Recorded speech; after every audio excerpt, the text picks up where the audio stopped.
By early 2014, Flappy Bird was at its peak. Millions of people were playing it, social media was flooded with posts about it, and news outlets were reporting on the game's unbelievable success. But while players were obsessed with getting past just a few pipes, behind the scenes, its creator was dealing with something completely different. Nguyen wasn't celebrating. Instead, he was overwhelmed by the sudden attention. He never expected Flappy Bird to become this big, and as the game exploded, so did the backlash. One of the biggest controversies surrounding Flappy Bird was its visual. Many players noticed that the green pipes in the game looked very similar to the ones from Super Mario Bros., leading to accusations that Nguyen had stolen assets from Nintendo. This fueled rumors that Nintendo was planning to take legal action against him. However, Nintendo later denied these claims, saying they had no involvement in Flappy Bird's removal, but by then the damage had already been done. People had started seeing the game as a cheap ripoff. At the same time, a different controversy was brewing. As Flappy Bird became more popular, more and more people started calling it too addictive. Articles and news reports claimed that players were getting obsessed, spending hours trying to beat their high scores. Parents complained that their kids couldn't put their phones down, and some even blamed Flappy Bird for causing frustration and anger issues. Nguyen, who originally just wanted to make a simple game inspired by classic arcade titles,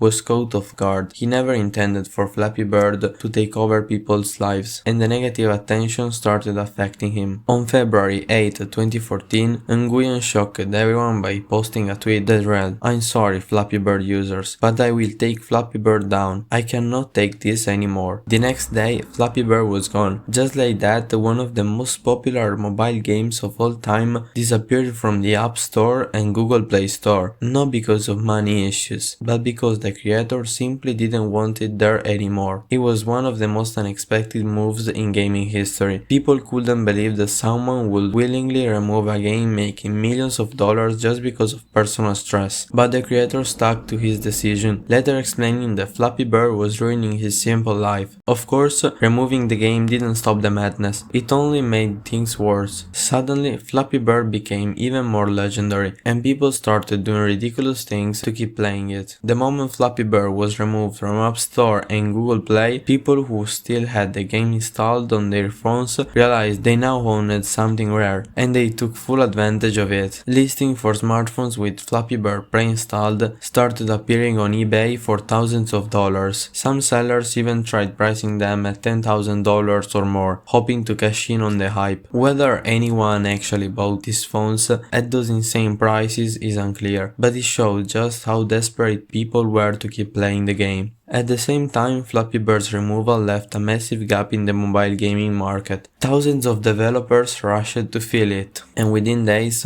the app stores were flooded with Flappy Bird clones. After Flappy Bird, the mobile gaming industry started paying more attention to hyper-casual games, those with extremely simple mechanics but high replayability. Games like Crossy Roads and Color Switch followed similar principles: easy to play, hard to master, and frustratingly addictive. Even today, the impact of Flappy Bird can be seen in countless mobile games. Developers realized that a game didn't need complex graphics, a deep story, or even a big budget to succeed. It just needed to grab people's attention and keep them coming back for one more try. Although the original game never came back to the App Store, Nguyen did re-release a slightly modified version called Flappy Bird's Family for the Amazon Fire TV in 2014. This version added multiplayer and some small tweaks, but never gained the same popularity as the original. What makes Flappy Bird so fascinating isn't just its gameplay, but its story. It was a game that came out of nowhere, dominated the world, and then vanished just as quickly. People still debate whether Nguyen made the right decision in removing it. Could he have handled the fame differently? Would Flappy Bird have kept growing, or would it have died out naturally? We'll never know for sure, but one thing's clear. By walking away from his own success, Nguyen unintentionally made Flappy Bird even more legendary. In the end, maybe that's what makes Flappy Bird so special. It wasn't polished, it wasn't planned, and it definitely wasn't meant to be this big. But somehow, a tiny pixelated bird flopping between pipes managed to leave a mark on gaming history.